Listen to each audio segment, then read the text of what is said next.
기도합시다.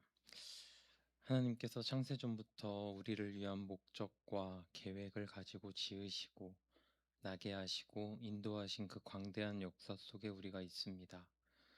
우리의 인식과 눈이 작아지지 않게 하시옵소서. 눈을 들어 하나님을 바라보게 하시고 하나님과 닿게 하셔서 진리를 깨닫고 진리를 살아내는 가운데 하나님의 역사에 동참하는 은혜도 주시옵소서. 우리가 먼저 좋은 그릇이 되기를 원합니다. 더 깨어지고 빚어지고 다듬어지게 하시옵소서. 오늘도 말씀으로 빚어질 시간들에 감사드립니다. 기도하겠습니다. 하나님 아버지, 로마서를 통해 하나님께서 우리에게 하신 일이 무엇인지를 알아갑니다. 이 일의 크기와 역사와 영광을 알게 하시옵소서. 우리는 늘 있습니다. 우리가 계속 분투하는 가운데 늘 현실 너머를 볼 수 있는 눈을 허락하여 주시옵소서. 그렇게 우리가 조금씩 다듬어지게 하셔서 완성될 그날을 꿈꾸게 하시고 바라게 하시고 그날처럼 살게 하시옵소서. 오늘 우리는 우리에게 선물처럼 주어진 구원이 얼마나 확실한지에 대해 듣습니다. 하나님의 각오와 마음이 내 안에 새겨지게 하시옵소서. 감사드리며 예수님의 이름으로 기도드립니다. 아멘. 우리 로마서 8장 31절부터 39절까지 말씀 보도록 하겠습니다. 로마서 8장 31절부터 39절 말씀 우리 한 절씩 교독하겠습니다. 그런즉 이 일에 대하여 우리가 무슨 말하리요? 만일 하나님이 우리를 위하시면 누가 우리를 대적하리요?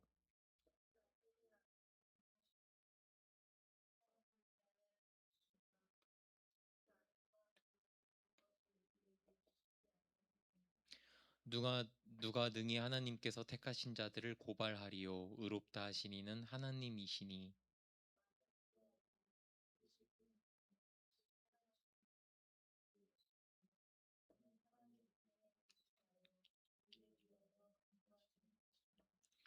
누가 우리를 그리스도의 사랑에서 끊으리요? 환난이나 공고나 박해나 기근이나 적신이나 위험이나 칼이랴.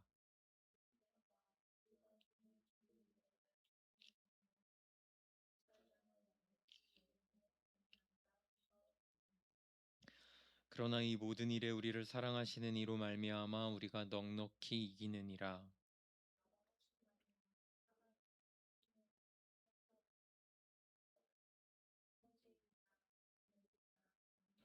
다 같이요. 높음이나 깊음이나 다른 어떤 피조물이라도 우리를 우리 그리스도 예수 안에 있는 하나님의 사랑에서 끊을 수 없으리라. 아멘. 성령님께서 우리를 도우신다. 어떤 조건 속에서 우리를 도우시죠? 우리의 연약한 조건 속에서 우리를 도우시죠. 우리는 마땅히 기도할 바를 알지 못하나 오직 성령이 말할 수 없는 탄식으로 우리를 위하여 친히 간구하시느니라. 그래서 가장 중요한 하나님과의 관계인 이 기도의 영역에서도 마땅히 기도할 바를 알지 못하는 우리를 도우십니다. 여기서는 어떻게 도우십니까? 성령님은 하나님의 뜻을 아시죠. 그래서 하나님도 성령님의 간구를 들으시는 겁니다. 그 간구를 들으신 하나님께서 어떻게 일하십니까?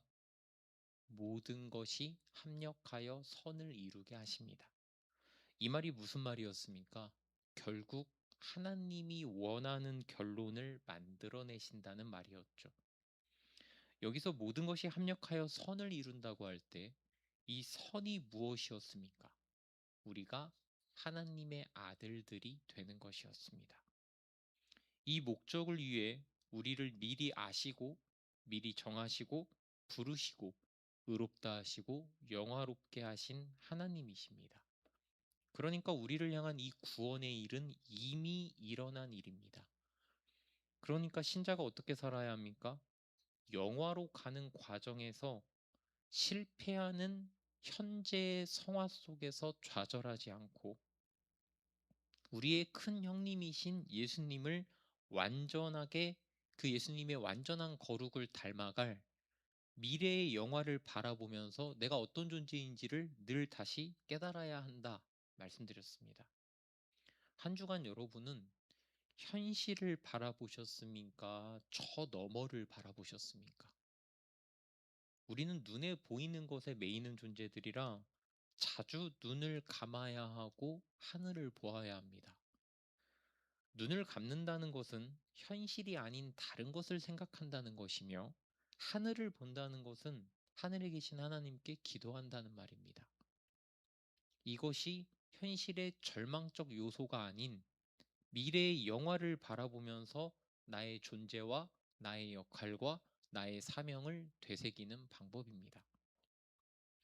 하지만 방금 말씀드렸다시피 현실의 일들은 저번 주에 우리가 들었던 이 놀라운 말씀을 흩어버리고 다시 의심하게 하고 소용없게 만드는 강력한 파도입니다.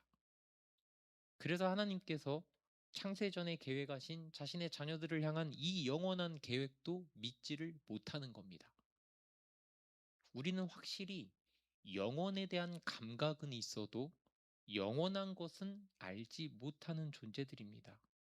우리의 현 존재가 어떤 면에서 일시적이고 유한하며 한정적이라 그런지 우리는 이 영혼에 대한 약속을 계속 바라보지를 못하고 오늘 나에게 벌어지는 한시적인 일에 더 영향을 받고 더 강하게 반응합니다.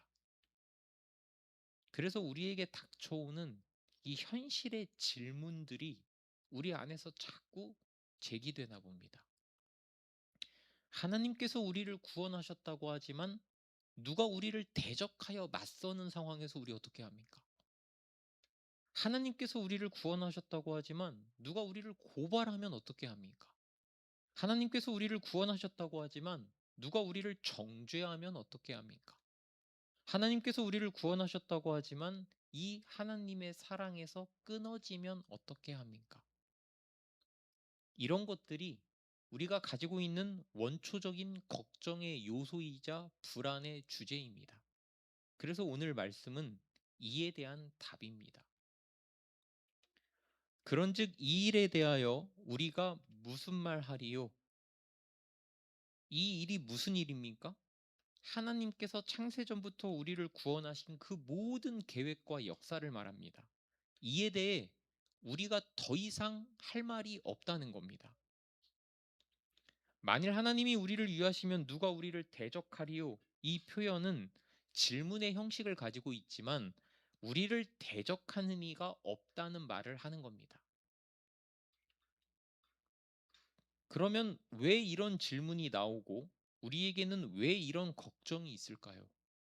전에 말씀드렸다시피 우리와 같이 타락했으며 공중의 권세 잡은 자 아래에 있는 이 세상은 우리를 대적합니다. 여기서 대적이라는 말은 반대편에 있다 이 말입니다. 어떤 상황에서 이 세상이 우리를 돕는 것처럼 보일 때가 있고 내 편인 것처럼 느껴질 때도 있겠지만 사실은 다릅니다. 세상은 명백하게 우리와 반대편에 있습니다. 세상도 신자도 이 사실을 압니다. 그래서 신자가 가진 불안과 염려는 가장 먼저 우리가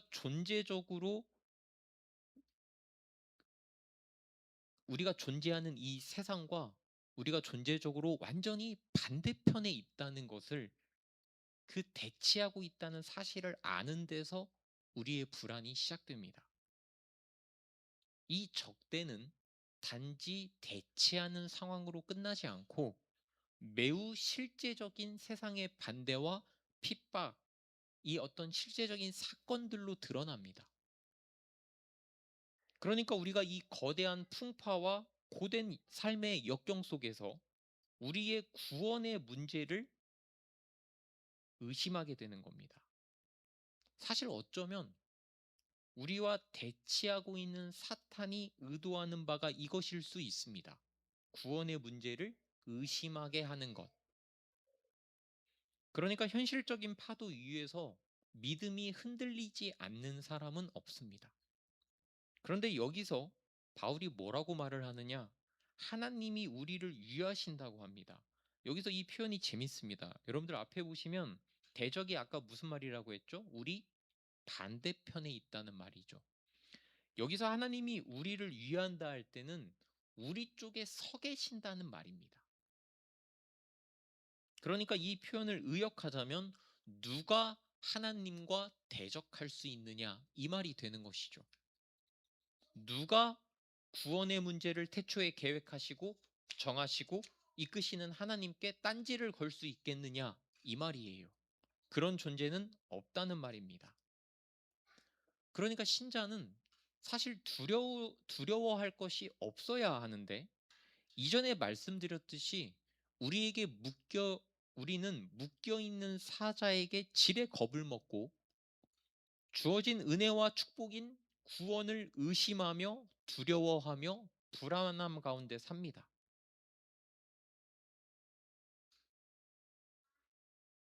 실제 이 사자가 실체가 있지도 않은 것이 막상 사자가 있는 방에 여러분들이 들어가 보시면 정말 사자도 없고 사자의 울음소리가 나오는 테이프가 틀어져 있는 것을 보게 될 것입니다.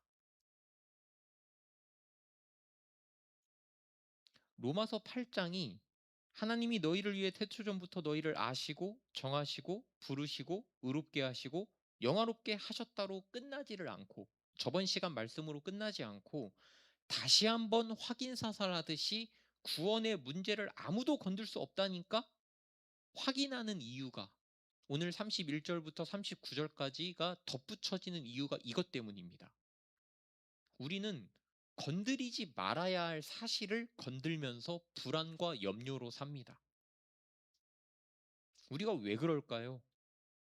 신자는 자신의 신자된 정체성으로 사는 존재인데 그렇게 살면은 하나님 나라가 확장되고 하나님의 영광이 높아지니까 이것을 질투하며 싫어하는 존재가 우리가 신자라는 사실을 어떻게든 부인하게끔 의심하게끔 그렇게 만듭니다.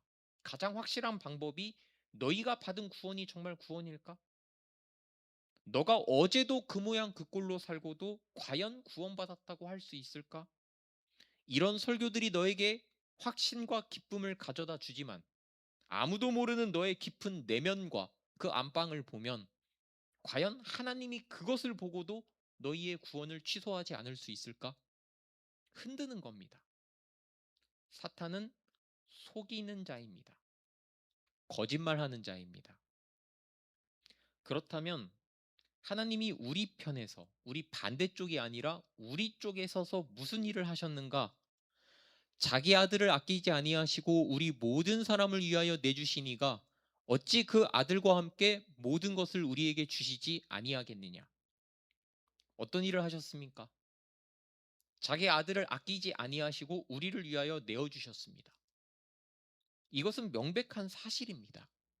사실에는 의미가 담겨 있습니다. 어떤 의미가 담겨 있습니까?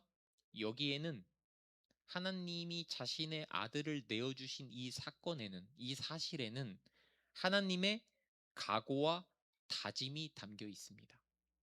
우리는 오늘 이것을 봅니다. 자신의 아들을 주신 이가 대체 못할 것이 무엇인가? 우리는 상상도 할 수 없는 하나님의 각오와 다짐을 봅니다. 다시 말해, 구원을 위한 하나님의 계획과 의지와 그 사랑은 결코 변하지 않는다는 겁니다. 이것은 우리에게 가장 먼저 이성적이고 논리적으로 먼저 이해가 되어야 합니다. 하나님의 마음을 확인할 수 있는 근거로 아들을 내어주심이 제시되고 있죠. 이것은 근거이자 증거입니다. 증거는 확실해야 증거가 되죠. 그런데 사람은 사실 하나님이 아들을 내어주신 것을 증거로 받아들일 수조차 없습니다. 이는 우리가 타락해서 그렇습니다. 자신의 자녀를 팔거나 죽이는 사람이 어찌 이 문장의 의도와 의미와 무게를 알겠습니까? 하지만 신자는 성령님께서 이 사실이 어떠한 의미를 가지고 있는지를 가르쳐 주십니다. 그래서 우리가 말로 표현할 수는 없으나 이 문장에 담긴 무게를 아는 겁니다. 이 사실을 깨달은 바울이 고린도후서에서 이를 뭐라고 하는가? 우리는 근심하는 자 같으나 항상 기뻐하고 가난한 자 같으나 많은 사람을 부요하게 하고, 그 다음 절이 핵심입니다. 아무것도 없는 자 같으나 모든 것을 가진 자로다.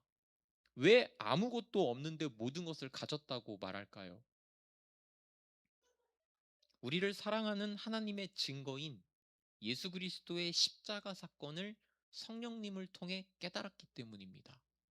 아, 이 십자가가 나를 위한 어떤 하나님의 마음을 표현해 주는 어떤 무언가구나. 이걸 깨달으니까 모든 것을 가졌다는 고백이 나오는 겁니다. 모든 것. 그런데 이 사실을 단순히 문자와 내용만으로 아는 것은 예수 그리스도와 십자가가 많은 신자들에게 그렇듯이 하나의 구호가 되어버립니다. 초신자 때 나를 위해 예수가 죽으셨다는 사실에 잠깐 눈물을 흘리는 것과, 간간히 여러분들이 신앙생활 중에 찬양을 부를 때 복받쳐, 감정이 복받쳐 우는 것 말고는 예수 그리스도와 십자가라는 개념은 사실상 많은 신자들에게 죽은 개념이 되어버렸습니다. 그래서 어느 날부터는 예수님의 십자가 희생 이야기를 들어도 감정이 실오라기만큼도 요동치지 않게 되어버렸죠. 사실 신자가 예수님의 십자가의 그 깊은 의미를 깨닫게 되기까지는 정말 오랜 시간이 걸립니다. 사실상 평생 걸리는 작업입니다. 말씀드렸듯이 우리는 눈에 보이는 십자가보다 눈에 보이지 않는 현실을 바라봅니다. 그러니까 신자가 저기를 보는 눈이 있어야 하는데 자꾸 여기만 보는 겁니다. 여기만 보면 우리의 죄악과 비참한 현실밖에 안 보입니다. 이 문제를 해결하는 데 있어서 저기에 있는 예수 그리스도의 십자가가 오늘 당장 내 문제에 그렇게 소용 있는 것 같지가 않습니다. 그래서 기도도 하고 말씀을 읽는 여러 신앙적 활동을 동반하는데도 큰 감화와 감동이 없죠. 이것은 우리의 신앙이라고 하는 것이 종교로 치우쳐서 신앙을 어떤 행위와 방법으로만 드러내기 때문입니다. 그러나 주목해야 할 핵심은 우리 눈에 보이지 않고 만져지지 않고 개념뿐이라고 생각되는 것, 우리가 바로 저기에다가 놔둔 예수 그리스도의 십자가 사건이 사실은 핵심입니다. 우리가 현실에서 경험하는 어떤 일도, 우리가 범하는 어떤 죄도 예수님의 생명보다 더 크지 않습니다. 그런데도 우리는 작은 사건들에 집중하지 거대한 예수님의 희생과 생명, 여기에 집중하지를 않습니다. 우리의 존재가 너무도 작아서 작은 일만 눈에 보이나 봅니다. 예수님의 십자가 사건은 우리와 떨어져 있는 저기에 있는 신화와 같은 이야기가 아니라 우리의 모든 현실, 매우 구체적이고 현실적인 모든 문제를 덮은 사건이에요. 이것은 오늘 우리의 모든 현실의 죄악들의 면죄부를 주려는 말이 아니라 단지 사실을 말하고 있는 겁니다.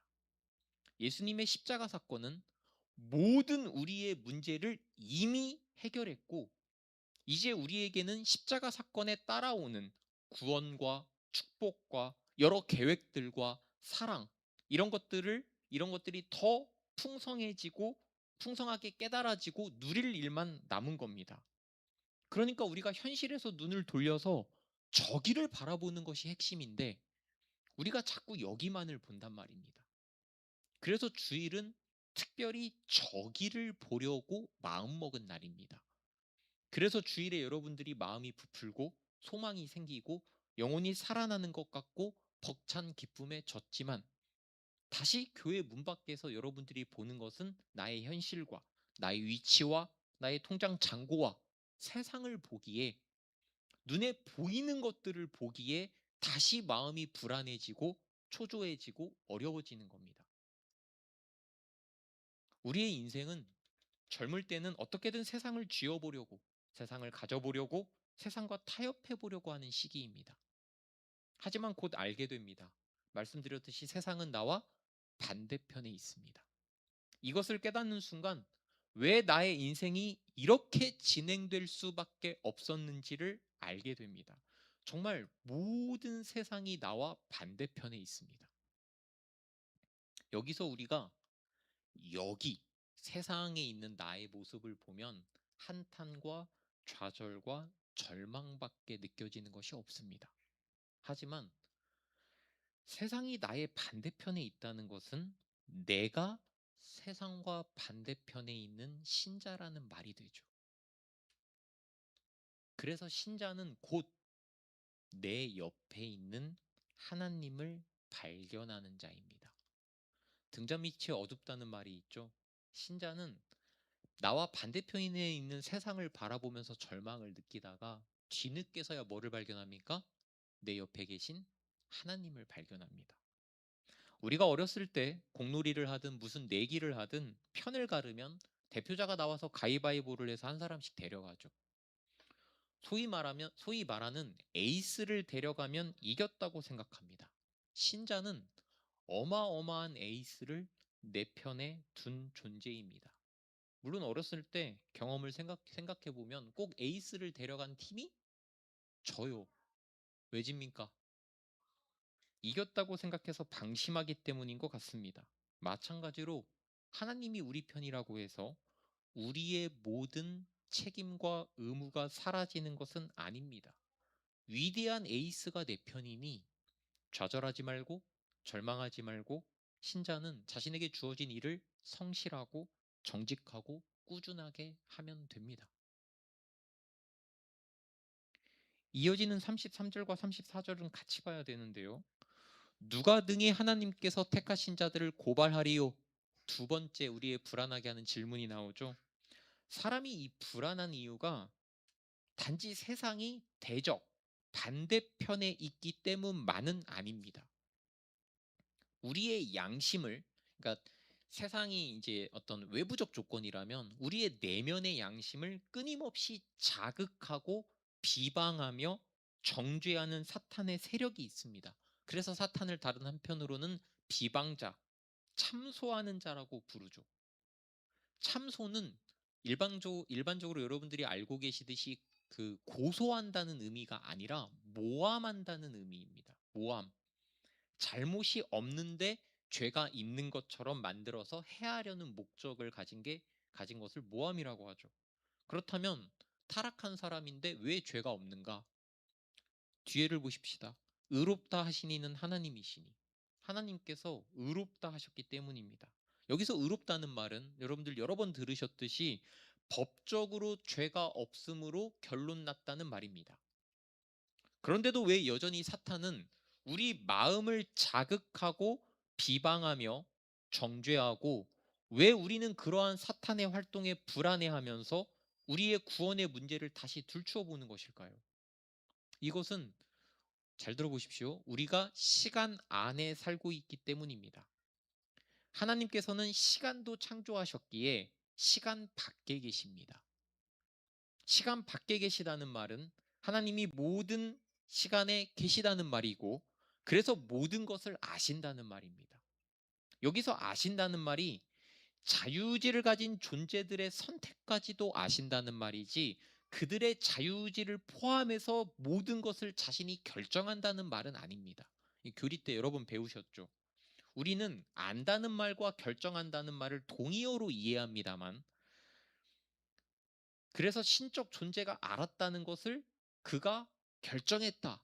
이렇게 이해합니다만 시간을 지나서 하나님이 알았다는 것이지 철저하게 선택은 누구의 몫으로 남겨두셨습니까? 우리의 몫으로 남겨두셨어요. 그래서 선택하고 결정하는 우리가 그것에 대한 책임을 지는 겁니다. 그러니까 하나님은 이미 선택하신 우리를 영화롭게 하셨죠.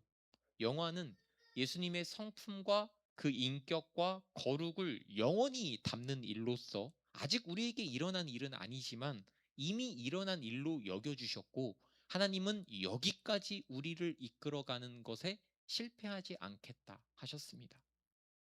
그런데 죄의 사건은 언제 벌어졌습니까? 그 모든 시간 속에서 오늘 벌어진 일이죠. 오늘. 그러니까 사탄이 언제 우리를 정죄합니까? 오늘 우리를 정죄하는 겁니다. 구원을 받은 존재인 너가 오늘을 그따위로 살아서야 되겠느냐? 그러니까 오늘을 사는 우리에게, 오늘 넘어진 우리에게 사탄의 비방은 매우 설득력이 있죠. 오늘 벌어진 일이기에 이미 약속된 하나님의 약속이 취소될 것만 같은 느낌을 우리가 받는 겁니다. 왜냐하면 오늘 벌어진 사건은 우리에게는 새로운 사건이에요. 이해되십니까? 새로운 조건이 추가되니까 미래의 어떤 일에 영향을 미친다고 생각하는 것이 시간 속을 살아가는 사람의 일반적인 생각입니다. 맞습니까? 우리가 계약을 미리 했는데 계약 내용을 오늘 바꿔버리면 당연히 이 계약이 무용지물이 된다고 생각을 하지 않겠습니까? 이거는 시간 안을 살아가는 우리의 생각이라고요. 하지만 하나님이 정하신 일은 변하지가 않습니다. 하나님은 우리가 이렇게 갈 것을 아셨습니다. 오늘 우리가 어떤 선택을 할지, 오늘 우리가 어떤 죄를 지을지도 아셨습니다. 아시고 용서하신 것이며, 아시고 구원하신 것이며, 아시고 영화로움으로 결론을 내신 겁니다. 이것을 로마서가 뭐라고 합니까? 우리가 아직 죄인 되었을 때에 그리스도께서 우리를 위하여 죽으심으로 하나님께서 우리에 대한 자기의 사랑을 확증하셨느니라. 그러니까 하나님께서 자신의 독생자를 희생하시면서 자신의 사랑을 확증하신 것은 우리가 죄인일 때 일어난 일이에요. 우리가 쉽게 말해서 가장 패역할 때 일어난 일입니다. 그러니 오늘 우리의 죄는 엄밀히 말해 미래에 영향을 미치지 못합니다. 그런데 이렇게 끝내면 여러분들은 찝찝합니다. 무엇 때문입니까? 오늘 죄를 지은 여러분이 여러분들 안에 남아있는 죄책감 때문에 그렇습니다. 사람은 죄를 짓고 나서 차라리 한 대 맞아야 속이 편하지, 뭔가 죄를 짓고 잘못을 했는데 그저 조용하고 평안하면 더 불안합니다. 어디서 뭔가가 무너지고 쏟아지고 그래서 넘어지고 깨지고 해야 할 것 같은데 그러지가 않으니 불안한 겁니다. 이것이 사람이 가진 죄책입니다. 이 죄책 때문에 이미 용서받은 신자가 용서받지 못한 자처럼 생각하고 행동합니다. 그런데 더 큰 문제는 이 죄책을 사람이 어떻게 해결하려고 하느냐? 자기 중심성으로 이 죄책의 문제를 해결하려고 합니다. 신자 중 많은 이들이 이것이 잘못된 것인지를 모르고 인간적인 관점에서 염치와 체면으로 죄책을 해석합니다. 그래서 뭐라고 하냐면 신자라면 최소한 이런 식의 자기 반성을 해야 되지 않겠느냐? 신자라면 최소한 이런 식으로 회개를 해야 하지 않겠느냐?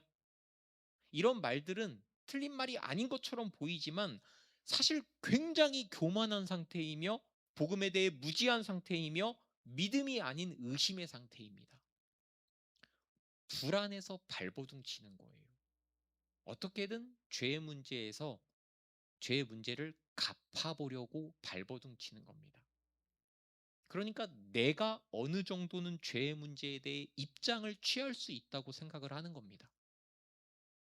하지만 죄책은 그것을 다룰 수 있는 이에게 가져가야 하며 그것을 해결한 이에게 의뢰해야 하는 문제입니다. 34절로 넘어가 봅시다. 누가 정죄하리요? 죽으실 뿐 아니라 다시 살아나신 이는 그리스도 예수시니.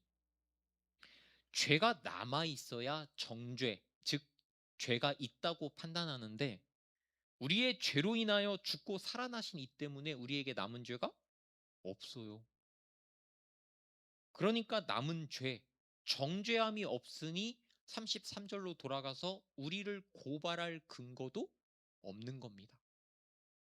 그러니까 사탄은 예수님의 죽고 살아나심 때문에 우리를 정죄하지도 못하고 예수님의 십자가로 말미암아 의롭다고 선언하신 하나님 때문에 우리를 고발하지도 못합니다. 무고죄가 되는 거예요. 이것이 오늘 여전히 죄를 짓고 있는 우리에게도 명백한 사실입니다. 그래서 우리가 이미 8장에서 초반에 무엇을 보았습니까? 그러므로 이제 그리스도 예수 안에 있는 자에게는 결코 정죄함이 없나니 이는 그리스도 예수 안에 있는 생명의 성령의 법이 죄와 사망의 법에서 너를 해방하였음이니라. 그런데도 정죄의 문제가 이렇게 해결된 우리가 왜 여전히 자책과 불안으로 사는가? 내가 나 자신을 정죄하기 때문입니다. 죄 앞에서 자신을 정죄하지 않는 신자는 찾아보기 드뭅니다. 많은 신자들이 이 상태로 살면서 자신을 정죄하는 것을 염치와 체면의 관점에서 정당화합니다. 하지만 이것은 사실 자신이 스스로에게 심판자가 된다는 의미에서 굉장히 교만한 상태입니다. 그래서 많은 신자들이 자신들 스스로 정죄하는 문제를 실제로 가지고 있습니다. 오늘 확실하게 알고 돌아가십시오. 우리는 우리 자신을 스스로 정죄할 자격이 없습니다. 신자가 자신을 스스로 정죄하는 것은 그동안 여러분들에게 염치 있는 행동이었겠지만 이것은 오늘부터 예수 그리스도가 하신 일을 뒤집어 엎어버리는 일임을 아셔야 합니다.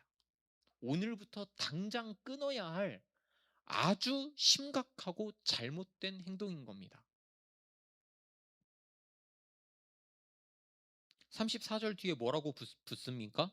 그는 하나님 우편에 계신 자요 우리를 위하여 간구하시는 자다. 예수님께서 우리를 위하여 기도하신다는 이 사실은, 하나님 우편에서 기도하신다는 이 사실은 우리에게, 현실에서 늘 죄에 넘어지는 우리에게 소망을 줍니다. 우리의 기도와 바람은 늘 실패하지만 예수님의 간구는 실패하지 않을 것임을 우리가 알기 때문입니다.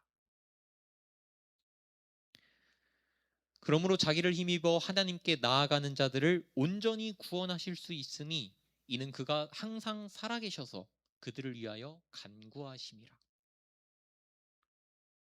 이렇게 부활 승천하셔서 하나님 우편에 앉아 우리를 위하여 기도하는 예수님을 이사야서는 뭐라고 말하는가? 그가 자기 영혼을 버려 사망에 이르게 하며 범죄자 중 하나로 헤아림을 받았음이니라. 그러나 그가 많은 사람의 죄를 담당하며 범죄자를 위하여 기도하였느니라. 누구를 위하여 기도한다고 합니까? 범죄자를 위하여. 예수님께서는 지금도 범죄를 저지르는 우리를 위해 기도하고 계십니다. 우리는 이미 성령님이 하나님의 뜻대로 우리를 위해 간구하신다는 이야기를 들었습니다. 그렇다면 예수님의 간구는 무엇일까요? 예수님은 우리 몸을 입으셨기에 우리를 너무도 잘 아십니다. 우리에게 있는 대제사장은 우리의 연약함을 동정하지 공감하지 못하실 리가 아니요 모든 일에 우리와 똑같이 시험을 받으신 이로되 죄는 없으시니라. 우리의 연약함과 처지를 아시는 예수님의 간구라고 하는 것은 우리의 모든 생각보다 적확하고 우리의 모든 처절한 외침의 기도보다도 더 정확합니다. 그러니까 33절과 34절을 통해 고발과 정죄의 문제도 해결되었죠. 이사야서는 이 고발과 정죄의 문제에 관해 이렇게 미리 말했습니다.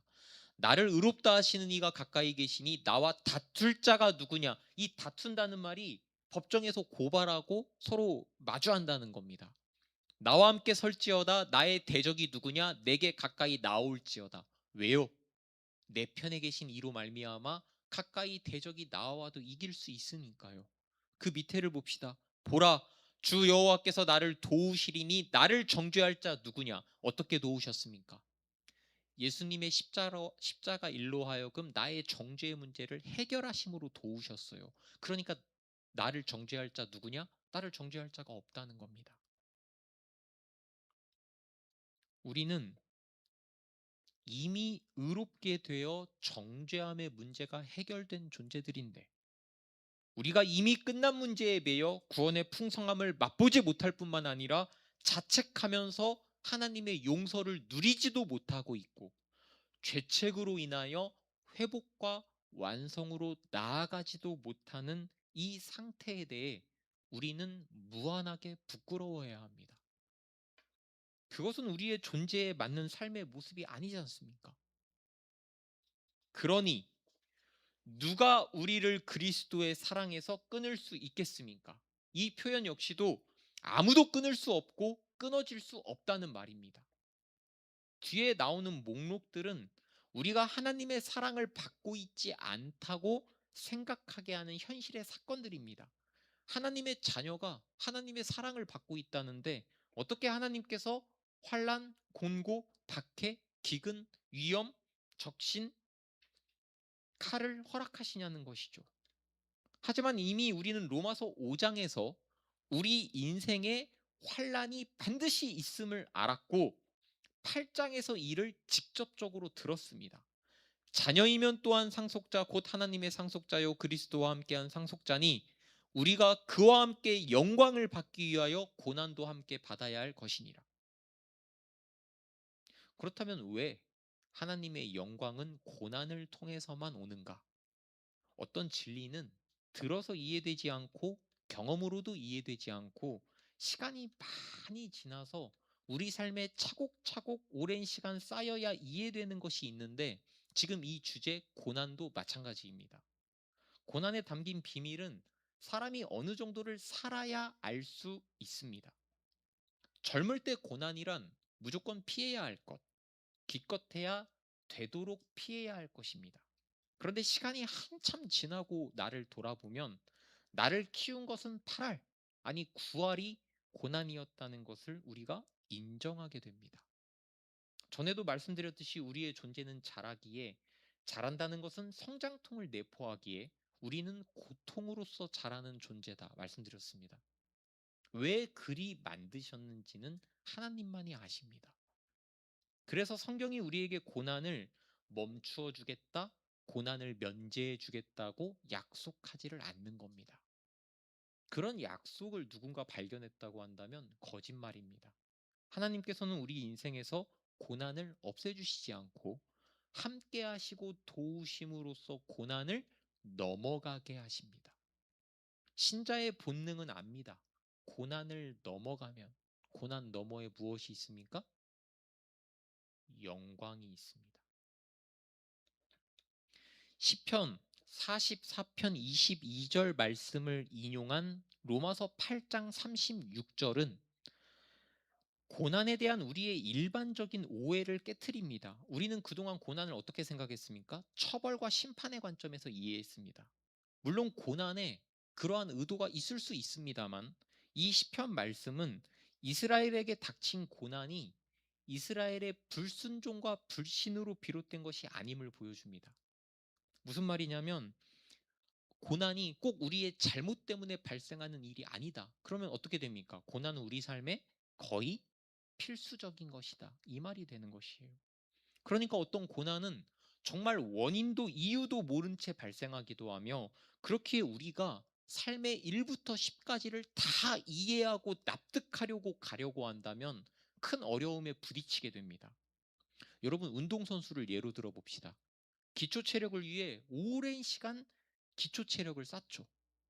전혀 상관없어 보이는 부분을 오래 반복적으로 훈련하며 근육을 다집니다. 그리고 이게 도움이 되는지 안 되는지도 모르는 맛없는 식단을 계속 먹습니다.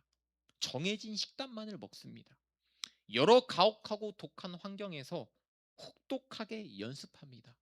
그런 일들이 모여 그 사람이 선수가 됩니다. 군인도 마찬가지고 의사도 마찬가지일 것입니다. 우리 인생의 대부분이 이렇습니다. 관련 없어 보이는 여러 일들과 고난들이 모여 어떤 목적을 향해 갑니다.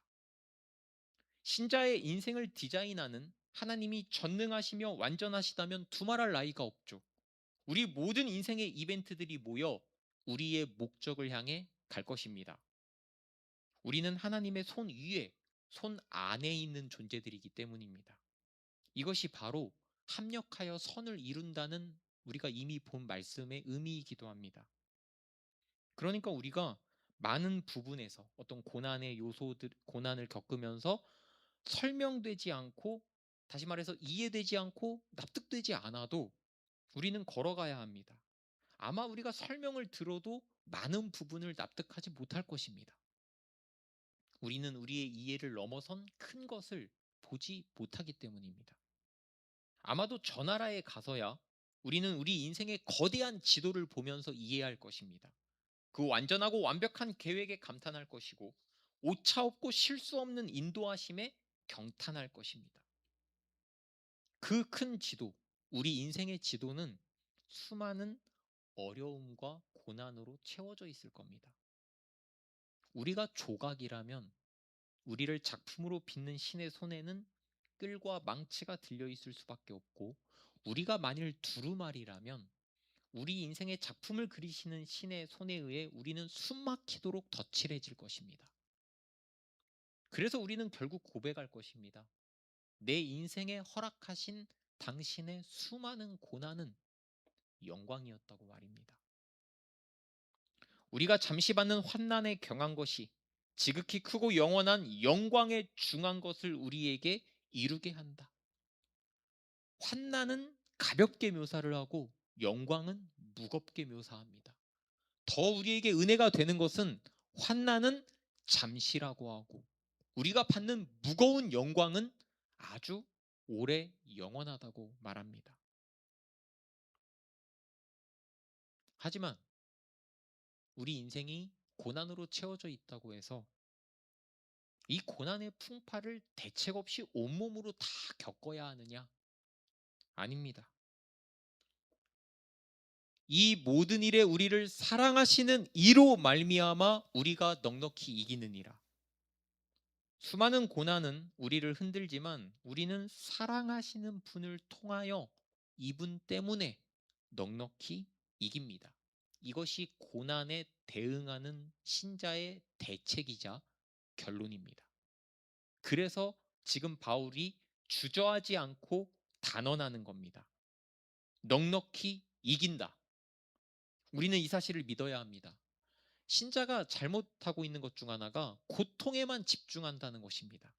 하지만 고통이 만들어내는 영광과 기쁨에 집중하면 우리는 신앙의 선배들이 왜 그리 고통 가운데 웃었는지, 왜 그리 역경 가운데 찬양했는지, 그 말도 안 되는 신앙의 모습들이 이제 이해가 가게 됩니다.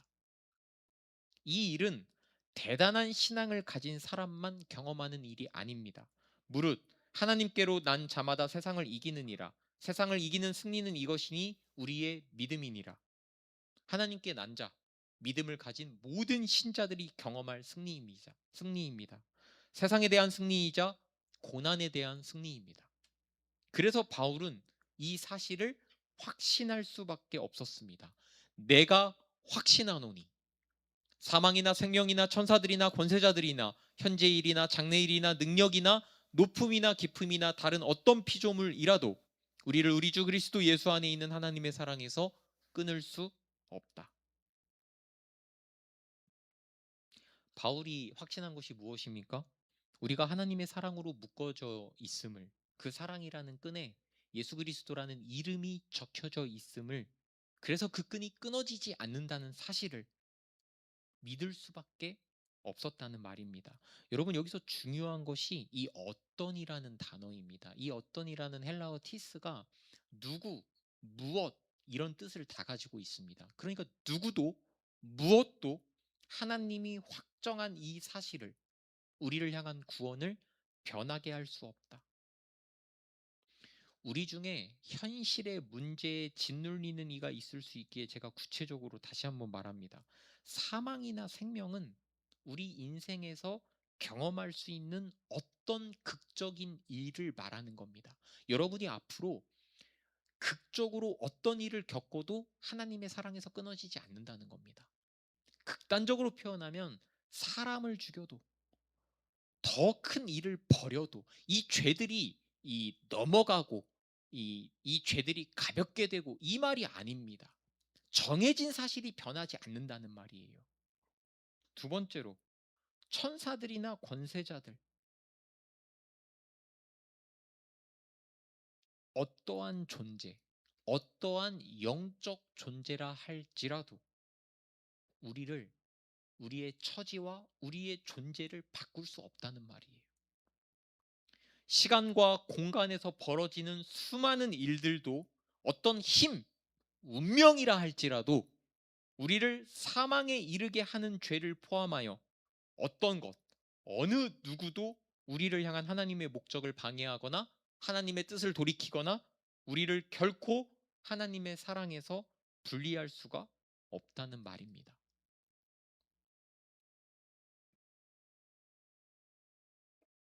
우리를 향한 하나님의 이 사랑은 앞에 보시면 이미 십자가에서 나타나 우리에게 보여졌고, 우리가 죄인 되었을 때 예수님이 십자가에 돌아가심으로써 이미 우리에게 나타나서 드러났고, 성령님이 이 사랑을 우리 마음에 부어주셨고, 그래서 놀랍게 우리가, 죄인 된 우리가 하나님을 사랑하게 만든, 여기까지 이끌어낸 놀라운 사랑입니다. 오늘 우리는 간단하고 이미 알았지만 어찌 보면 새로운 사실을 또 알아갑니다. 구원은 확실합니다. 여기는 건들지 맙시다. 우리의 존재를 돌아보고 삶을 책임지고 자책을 멈추고 다시 일어나 걸어가는 것, 이것만 신경 씁시다. 넘어져 우는 것은 조금만 하고 다시 일어나 달리며 매달리며 기도하며 바꾸며 회개하며 하나님을 간절히 찾는 것이 우리가 오랫동안 해야 할 일입니다.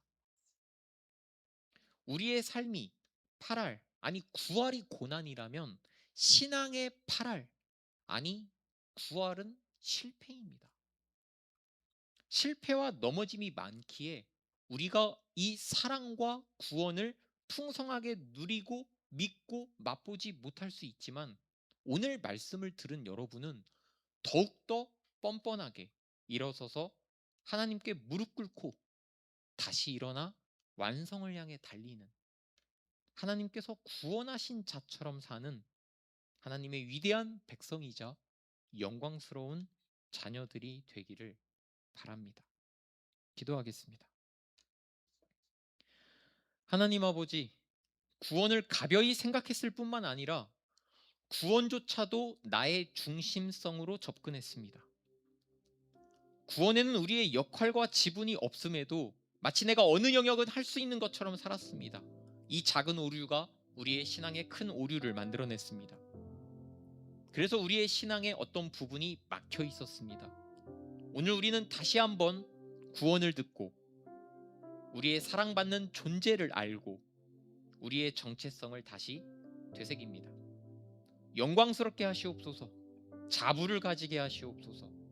대신 자부의 근거를 하나님의 긍휼과 예수님의 희생과 성령님의 도우심에 두게 하시옵소서. 우리가 바로 알고 우리에게 주어진 역할을 깨닫고 거기에 집중하게 하시옵소서. 이마저도 영광인 것을 알게 하시옵소서. 우리 다 같이 기도하겠습니다.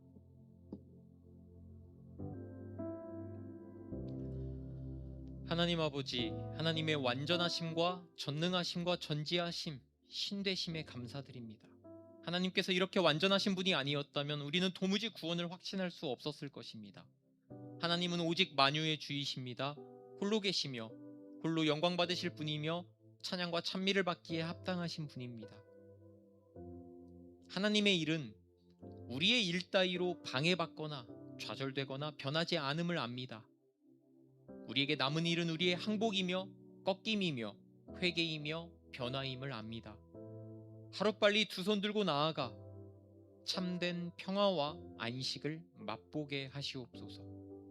이 자리에 있는 찾는교회 모든 신자들이 이 영광스러운 삶을 살게 하시옵소서. 감사드리며 예수님의 이름으로 기도드립니다.